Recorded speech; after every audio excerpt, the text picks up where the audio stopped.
DC Comics has canceled a new comic series starring Jesus after an online poll started by Christians called it blasphemous. Who was behind it? What the series creator is saying? Coming up next, this is Relevant Daily. Relevant Daily. Hey everyone, I'm Cameron Strang and welcome to Relevant HQ. And welcome to Relevant Daily, our brand new show where every morning we'll be bringing you the latest of what's happening in Relevant's world, covering the intersection of faith and culture. Before we jump into this story, I want to tell you that today's debut episode of Relevant Daily is brought to you by Squarespace. Whether you need a landing page, a beautiful gallery, a professional blog, or an online store, it's all possible with Squarespace. They have award-winning templates, customizable settings, and even powerful e-commerce solutions, all without a single plugin. And right now, Squarespace is offering Relevant Daily viewers a special deal. Head over to squarespace.com/relevant for a free trial. And when you're ready to launch your site, use the offer code RELEVANT to save 10% off your first purchase of a website or domain. I've been a customer of Squarespace for a long time, and we're thrilled they're presenting Relevant Daily. Go support them, squarespace.com/relevant. Well, like I said, big news in the comic book world. DC Comics canceling plans for this new series starring Jesus. To tell us all about it, Relevant senior editor and a resident comic book nerd, Tyler Huckabee, is joining us. Welcome to Relevant Daily, Tyler. Hey, Tyler, tell me, what are the Christians up to now? Well, what happened is DC Comics has this imprint called Vertigo Comics, and Vertigo is known for edgier, more adult fare. They announced that there was going to be a new series called Second Coming, written by Mark Russell and drawn by a guy named Richard Pace. This would be the story of Jesus coming back to Earth after 2,000 years away, seeing that things have not gone super well in his absence, and moving in with another superhero, a superhero named Sunman, sort of a riff, pretty clearly a riff on Superman. The two become roommates and sort of compare and contrast different ways to save the world. I love this premise. So Jesus, 2,000 years, largely oblivious to what's going on down here. And two, needs to split the rent. He needs a roommate. I mean, it's like, okay, all right. Rent's a lot more expensive now than it was in Palestine in 0 AD.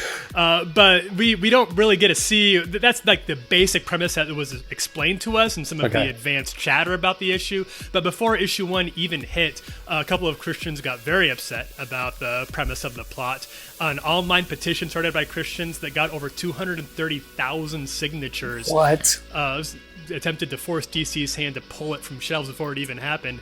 The petition said, quote, "Can you imagine the media and political uproar if DC Comics was altering and poking fun at the story of Muhammad or Buddha?"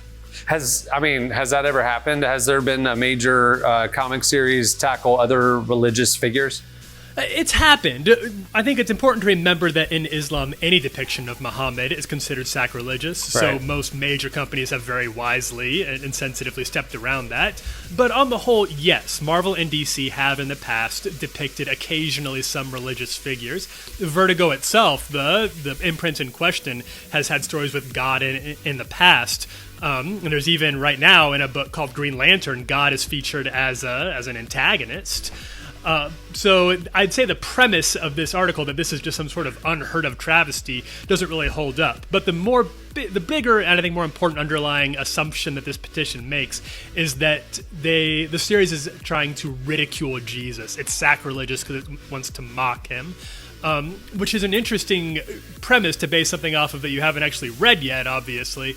But my understanding, based on what little we know about the issue, is that it wasn't really intending to target Jesus directly. So nobody's read this. This is just based on some interviews with the creator and some kind of promo stuff that's come out. That's correct. Do we know anything about the storylines or anything that might have been the thing that prompted them? Because you would think that Christians would go, oh, wow, DC Comics, a big company, is doing a Jesus comic book. Like, they would be excited about that. What set them off that this was going to be maybe a negative thing? Well, this is another example probably of the online outrage culture getting a little bit ahead of its skis here. What happened was that in some of the early chatter about what the story would be like, people got the impression that this was going to be making fun of Jesus. Obviously, the idea that Jesus would come back and would be somehow unaware of what happened on Earth sort of sounded like it was taking some liberties with the biblical version of Jesus that people weren't happy about. But in an interview with this sort of nerdy comic book news site called Bleeding Cool, the creator of the series actually talked about his idea that what inspired this is his realization that most of the problems that we deal with here on Earth, systemic racism, economic inequality, hunger, these aren't things that most superheroes are really equipped to deal with. You can't punch hunger in the face, or you can't be fast enough to outrun racism. So his idea was bringing back Jesus, somebody who has a promise of being able to fix all of the world's evils, and pitting him with our modern interpretation of what a superhero looks like, and having that sort of comparison and contrast be a opportunity for both insight and comedy. But of course, now we'll never quite know how that panned out, because although DC hasn't officially said that the petition was the reason they canceled the book, it seems pretty clear that's the case. I mean, come on, 230,000 people. I mean, that is no small feat. That's amazing. Okay, so debut episode of Relevant Daily. We'd like to bring a main story and then maybe a couple other things that our viewers and listeners should know about at the intersection of faith and culture. What else is going on today? Well, another thing that came out of that was in the headlines today was Paige Patterson, former president of Southern Baptist Theological Seminary. He released a public letter in which he said that he was upset with the Houston Chronicle for, quote, slandering and misrepresenting him. The Houston Chronicle, of course, released the three-part report of some very shocking and disturbing sex abuse crisis within the Southern Baptist Convention. Paige Patterson was ousted from his role as president of Southern Baptist Theological Seminary over allegations that he mishandled allegations of a student rape on campus. He has maintained his innocence in that allegation the entire time, despite being ousted, and now he's releasing this public letter saying that once again, the Houston Chronicle's assessment of how that investigation went down was unfair to him. I mean, okay, so for those of you who haven't been following along at relevantmagazine.com, we've been covering it for the last week. Huge scandals. The Houston Chronicle documented more than 700 cases of sexual abuse in Southern Baptist churches by Southern Baptist church leadership, and it was kind of systemically covered up, right? And we've been covering it every day. New information is coming out. Why in the world is he inserting himself in the story and saying like it's not about me or something like that? There's 700 victims. It seems like an odd thing to do, like just kind of stay on the sidelines, man. This would be a good opportunity for Paige Patterson to stay out of the limelight for a little bit, because it does not seem like anybody, including current SBC leadership, really takes him as an authority on this subject. He did in the letter say that he had compassion for victims of sex abuse and any cover-ups or mishandlings that might have happened, but he wanted to make it clear that he still does not believe that he is part of the problem in this case. Oh my goodness. It feels like a Roger Stone moment. Anyway, okay, let's end on a light note. Anything else happening, maybe on the more culture side of things that we can cover? Oh, sure. Well, our friend and somebody that we're a big fan of, John Legend, released a new song and a new music video today. It's called Preach. He says that this song was inspired by his time being raised in the church, where, as he puts it, one of the things we talked about was loving our neighbors as we love ourselves.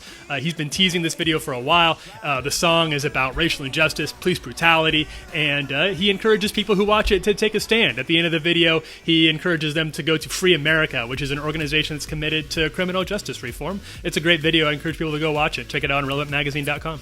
I gotta say, this has been a good year for relevant covers. Oh, yeah. So last spring, John Legend was on our cover. He was playing Jesus in the NBC Easter Jesus Christ Superstar live musical. And then just last week during the Grammys, our two most recent covers, Tori Kelly and Lauren Daigle, went home with quite a bit of hardware there at the Grammys.